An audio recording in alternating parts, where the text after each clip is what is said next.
Friends नमस्कार दोस्तों, once again I am back. ये लाइन मैंने इसलिए बोली पहली बार क्योंकि मैंने बीच में कुछ तीन दिनों का मैंने ब्रेक ले लिया था। ऐसे ही अचानक मैंने वीडियो डालने बंद कर दिए थे और अब मैंने ये उसके बाद मेरा ये वीडियो है तो इसलिए मैंने आई एम बैक बोला। क्यों मैंने ऐसा किया? क्योंकि क्या होता है कि मैंने एक ह्यूमन साइकोलॉजी में एक बात समझी है कि अगर हम किसी भी काम को लगातार बार बार और जुनून से करने लग जाते हैं तो हम उसके फ्लो में बंध जाते हैं, हम एडिक्ट हो जाते हैं। तो जैसे कि कई सोशल मीडिया प्लेटफॉर्म होते हैं, हालांकि मुझे यहाँ से कुछ रेवेन्यू भी जनरेट होता है, $3-4 भी आ जाते कभी कभी एक दिन में, पर मैंने उसकी परवाह ना करते हुए मैंने इसको 3 दिन का ब्रेक लिया। क्यों? क्योंकि मुझे लग रहा था कि मैं इस ट्रैप में पड़ रहा हूँ कि कितने व्यूज़ आए, लोगों ने क्या बोला, किसने क्या कमेंट किया। मैं इस ट्रैप में पड़ रहा था, मतलब मुझे एडिक्ट हो गया था। हर 5 मिनट में जाके यूट्यूब स्टूडियो खोल के देखना हूँ, इस वीडियो को डाला है तो कितने व्यूज़ आए, किसने तारीफ़ करी, किसने गाली दी। तो मैंने कहा ये इसको ब्रेक करना चाहिए। तो मैंने 3 दिन का ब्रेक लिया और उसके बाद मैं ये वीडियो शूट कर रहा हूँ। और ये वीडियो जब भी आप देखोगे समझ लो उससे एक दिन पहले ही मैंने शाम के टाइम ये वीडियो शूट किया है। मैं वीडियो शूट कर रहा हूँ अपनी छत पे, क्योंकि वीडियो शूट करने के लिए मुझे कोई एफर्ट नहीं करता है कि वो टूटा हुआ ट्राइपॉड उठाता हूँ, फ़ोन लेता हूँ, छत पे आता हूँ और बैठ जाता हूँ। और शायद इसके बाद आप इस फ्रेम की वीडियो 1-2 बार के बाद देख भी नहीं पाओगे, क्योंकि जो मैंने शूट किए हैं, क्योंकि अब हम कल यहाँ से चले जाएंगे, ठीक है न, फिर नई जगह के वीडियो आपको दिखाएंगे। मतलब वीडियो तो मेरे ही बकबक का ही होगा, पर फ्रेम नया होगा, लोकेशन नई होगी, ठीक है। तो जैसे कि ये कौवा डिश टीवी पे बैठ के टक टक कर रहा है। तो जैसे मैं फ़ेसबुक बहुत कम चलाता हूँ, क्योंकि फ़ेसबुक ना सबसे ज़्यादा एडिक्ट वाली चीज़ है।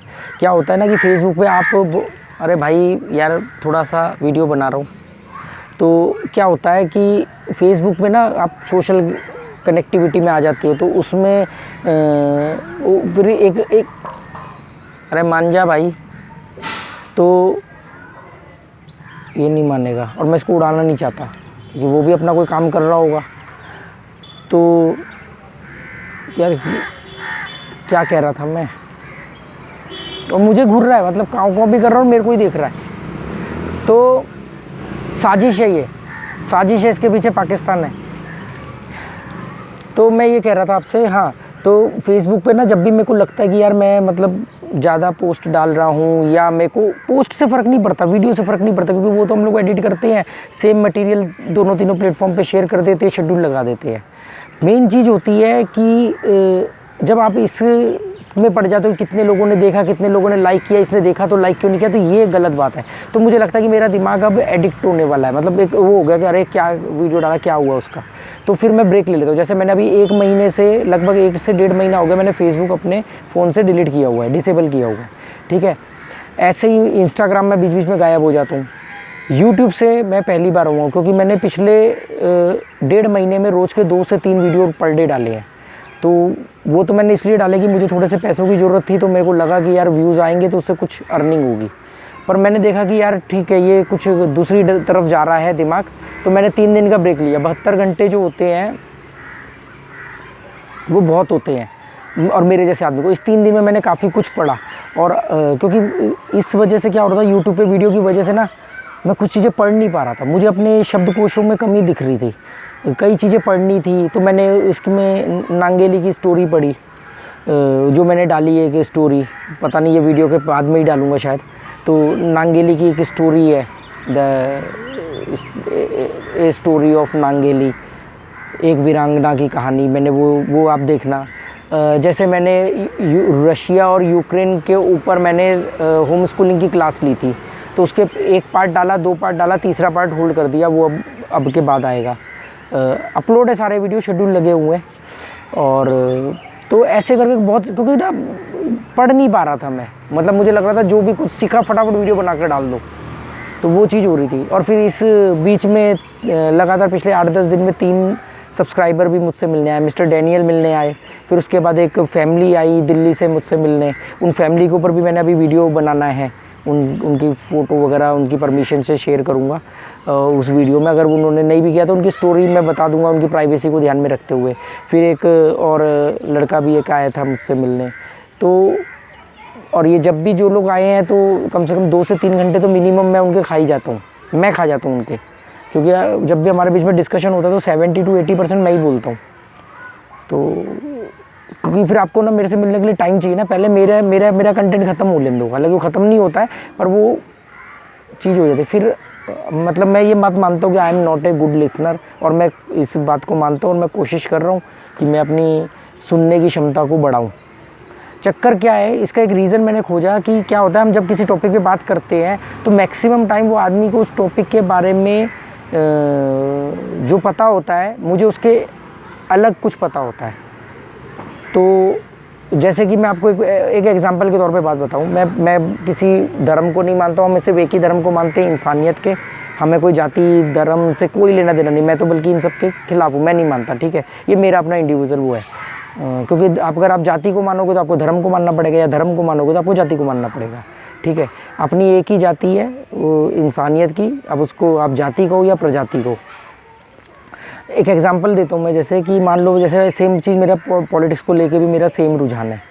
तो मान लो किसी से मेरी बात हुई, वो बंदों में बड़ी दिलचस्पी होती है, अच्छा आप ना कौन सी पॉलिटिकल पार्टी को पसंद करते हो, या मैं बोलता हूँ यार हर पार्टी में कुछ अच्छी बातें कुछ बुरी बातें हैं, किसी में कोई चीज़ अच्छी है किसी में कोई चीज़ अच्छी है।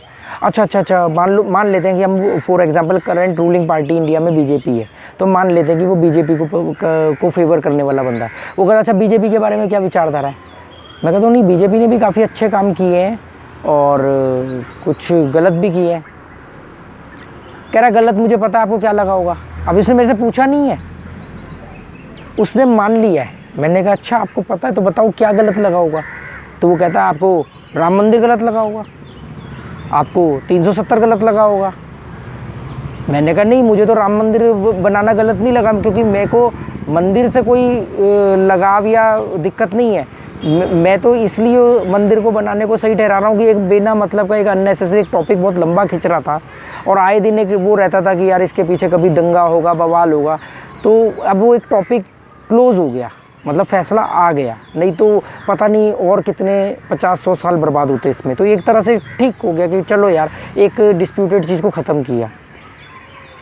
फिर 370 गलत लगी होगी आपको, तो मैं बोलता हूँ नहीं, 370 को रख करके भी हमने 60-70 साल देख लिया, तो हटा के देख देते हैं। मकसद तो लोगों का विकास और डेवलपमेंट होनी चाहिए, तो ठीक है।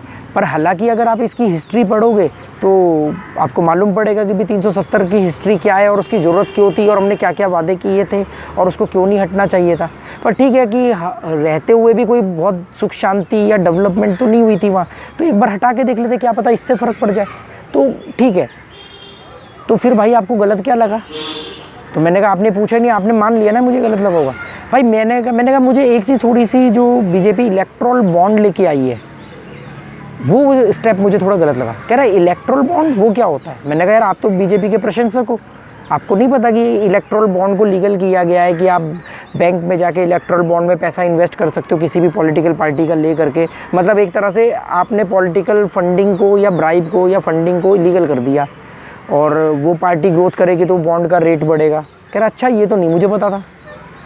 मैंने कहा यार कमाल है, आप बीजेपी के प्रशंसक हो, आपको ये बात नहीं मालूम।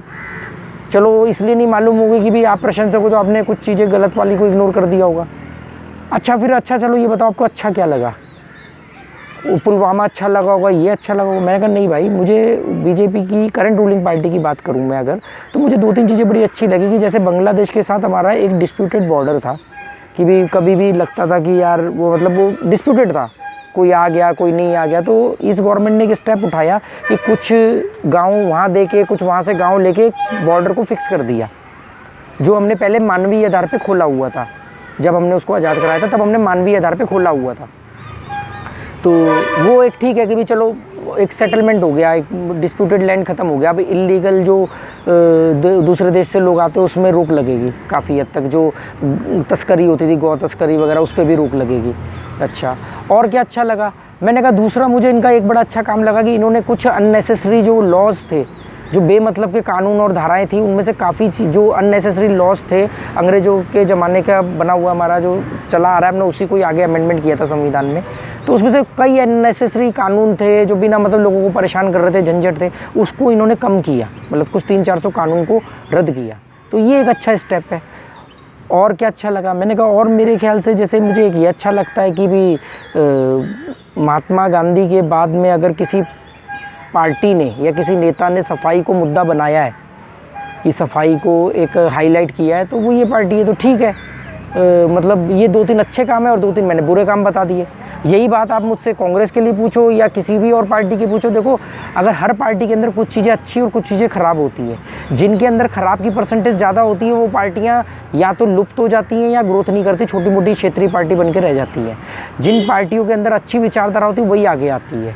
और अब तो ज़माना बदल गया, अब तो विचारधारा आप कितनी दिखा पाते हो, मतलब अब तो डिस्प्ले का ज़माना हो गया ना, आप अंदर से कुछ भी करो, आप दिखा क्या रहे हो, क्योंकि पिछले 70-80 साल में दुनिया बदली है। पहले चरित्र आधारित सफलता को लोग मानते थे, कंसीडर करते थे, मतलब कैरेक्टरिस्टिक डेवलपमेंट सक्सेसफुल। और अब व्यक्तित्व आधारित सफलता, मतलब पर्सनैलिटी के आधार पे हम मानते हैं। तो अब कौन अंदर से कैसा है, उसकी सोच कैसी है, उसका चरित्र कैसा है, डजेंट मैटर। वो कैसा दिखता है, वो कौन सी गाड़ी में घूमता है, वो कैसी बात करता है, वो कैसे कपड़े पहनता है, इससे फ़र्क पड़ता है। इसीलिए लोग मूर्ख बनते हैं। मैं केले के पत्ते पे खाना खाता हूँ तो 2 मिनट में आप लोग अंदाज़ा लगा लोगे, अरे ये तो ग्राउंड टू अर्थ है। ऐसा नहीं है भाई, ऐसा नहीं है। आप धोखे में क्यों आ रहे हो? केले के पत्ते पे खाना खा रहा हूँ, मतलब इसका मतलब तो ये है कि अगर मुझे संत बनना है तो थोड़ी सी मैं संस्कृत सीख लूँ और कुछ वाइट या रेड कलर के कपड़े पहन लूँ तो मैं तो महात्मा बन जाऊँगा। और यही होता है, इसीलिए तो महात्मा हमारे ऊपर राज करते हैं। राजनेता बनना है तो सफ़ेद कुर्ता पजामा पहन लेता हूँ और थोड़ी बहुत अपने भाषा के अंदर कुछ शालीनता ले आता हूँ दिखाने के लिए, और हाथ जोड़ जोड़ के जी जी जी जी आप ही माई बापू और ये बोलते तो नेता बन जाऊँगा। और दूसरा शॉर्टकट नेता बनने का ये है कि आप पाकिस्तान और मुसलमानों को गालियाँ दे दो, और अगर आप मुसलमान हो तो हिंदुओं को गालियाँ दे दो, आप नेता बन जाओगे। मतलब आप देखो ना कि कई तो यूट्यूबर इतने बड़े बने हुए हैं कि जिनके बनने का कारण ही सिर्फ ये है कि वो गालियाँ देते हैं। मतलब वो किसी भी एक पर्टिकुलर चीज़ को, जिनको महात्मा गांधी का एम भी नहीं मालूम, वो आदमी महात्मा गांधी को गोली मार रहा है, वो व्यक्ति, कोई भी व्यक्ति पाकिस्तान को गाली दे रहा है, मुसलमान को गाली दे रहा है, या किसी और अपने ही किसी को भी गाली दे रहा है, और इसलिए वो बड़ा यूट्यूबर बन गया। मतलब सोचो कि हमारे दिमाग की क्षीणता कितनी हो गई है, मतलब हम कितने निम्न स्तर पे आ गए हैं कि इंडिया के टॉप यूट्यूबर कॉमेडियन है जो वल्गर कॉमेडी करते हैं। और कौन है जो इलेक्ट्रॉनिक गैजेट बेचते हैं, और कौन है जो बड़े यूट्यूबर्स में जो हिंदू मुसलमान करते हैं या गालियां देते हैं। और देशभक्ति, मतलब मैं अपने नाम के आगे इंडिया, इंडियन, हिंदुस्तानी, भारत कुछ भी लगा दूं, अपनी डीपी पे तिरंगा लगा दूं अपने चैनल पे, तो मैं देशभक्त हो गया। अगर मैंने ये सब नहीं किया और मैंने कुछ चीज़ों पे फैक्ट पे बात कर ली तो फिर क्या, ticket to Pakistan ticket to Bollywood गाना था ना एक मूवी का। तो इसलिए ना मैंने एक्चुअली में क्या है ना, मैं इसलिए अपनी एनर्जी वेस्ट नहीं करता, मुझे जो मन करता है मैं बोल देता हूँ। मेरे ज़्यादातर वीडियो तो मेरे अनकट होते हैं, मतलब वो शुरू से लेके एंड तक को जाके सीधा अपलोड करते हैं, मुझे कटिंग की ज़रूरत ही नहीं पड़ती। शुरू में पड़ती थी, मैं अटक जाता था। मुझे कई लोगों ने बोला कि यार आप किसी मुद्दे पे शुरू होते हो ख़त्म कहीं होते हो तो अपना लिख के बोला करो। मैंने कहा यार वो नकलीपना या वो आर्टिफिशियल, मैं कोई सामान नहीं बेच रहा हूँ, मैं अपने वीडियो को बेच नहीं रहा हूँ। मेरे लिए यही बहुत है, मेरी दाल रोटी चल जाए, और मेरे को बस यही बहुत है कि मेरे पास एक ऐसा प्लेटफॉर्म है जिससे मैं ज़्यादा से ज़्यादा लोगों तक पहुंच सकता हूँ। उसका फ़ायदा क्या है? पॉपुलैरिटी नहीं है, पॉपुलैरिटी चाहिए। देखो मैं अगर ये बोलूँ कि यार मुझे फ़र्क नहीं पड़ता कि मेरे वीडियो पे व्यूज़ ज़्यादा है तो ये पाखंड है। अगर मैं बोलूँ कि मुझे फ़र्क नहीं पड़ता कि मेरे वीडियो पे कोई लाइक करे, मेरी तारीफ़ें करे, पर मुझे मालूम है कि तारीफ़ से बचना भी है, तारीफ़ सिर पे चढ़ के नाचती है। आचार्य रजनीश ने कहा था कि अगर किसी आदमी का बेड़ा गर्क करना है तो उसकी तारीफ़ कर दो, उसका खुद ही पतन हो जाएगा। तो ये बात मैं जेन्युइनली बहुत जानता हूँ। कश्मीर टू कन्याकुमारी वाली साइकिल जर्नी के दौरान इतनी तारीफ़ें मिली, मीडिया रिपोर्टिंग हुई, लोग सेल्फी ले रहे हैं, ये कर रहे हैं, तो इस बात को औकात में रखता था मैं कि मैं औकात में रहूँ, ये मेरे ना सिर के ऊपर ना चढ़ जाए। तो क्या होता था कि कहीं दूर कोई खड़ा ऐसा है, कोई रिक्शे वाला है या कोई ऐसे ही थोड़ा लेबर टाइप या कोई गरीब बंदा है और वो भी मेरे से बात करना चाहता है, पर उस समय आसपास कोई नेता टाइप के लोग खड़े हुए हैं, कोई दुकानदार है, कोई लीडर है, कोई कुछ है, कोई कई बार काउंसलर आए, कई बार मेयर आए मिलने, तो मैं उसके पास जाता था बात करने, क्योंकि मेरा मकसद तारीफ़ें ले करके पॉपुलर हीरो नहीं बनना था। मेरा मकसद था कि भी मैं लोगों, हर आदमी एक किताब है और उसको पढ़ सकूँ। तो मेरे पास एक ऐसा प्लेटफॉर्म है कि जिससे मैं लोगों तक अपनी बात पहुंचा सकता हूँ। फिर मैं ये सोचता रहा यार यूट्यूब तो वन साइडेड कम्युनिकेशन है ना भाई, तू यूट्यूब पे अगर बात भी कर रहा है तो लोग तेरी बात सुन लेंगे, ज़्यादा से ज़्यादा कमेंट कर देंगे, तारीफ़ कर देंगे, सहमत हो जाएंगे, पर तू उनसे बात कैसे करेगा? तेरी खुराक कैसे पूरी होगी दिमाग की? तू कैसे मिलेगा उनसे? पर अब वो भी नहीं, डैनियल जी पिछले 6-8 महीने से मेरे हर वीडियो पे कमेंट करते थे, और एक दिन मेरी बेटी ने आके बोला कि पापा नीचे कोई अंकल आए हैं और वो कह रहे हैं कि आपके पापा से मिलना है। उन्होंने अब मेरा घर का एड्रेस भी ढूंढ निकाला, मेरे ये लोकेशन देख करके, टेढ़ा पेड़ देख करके, और वो आए मुझसे मिलने। उनके बाद में वो एक लड़का आया, उस लड़के का मोटिव अलग था, वो कसिनो की जो मैंने वीडियोस डाले थे उसकी वजह से आया था। उसके बाद एक फैमिली दिल्ली से आई मिलने मुझसे, और अभी एक और भाई साहब हैं दिल्ली से, वो भी मुझसे मिलने आएंगे।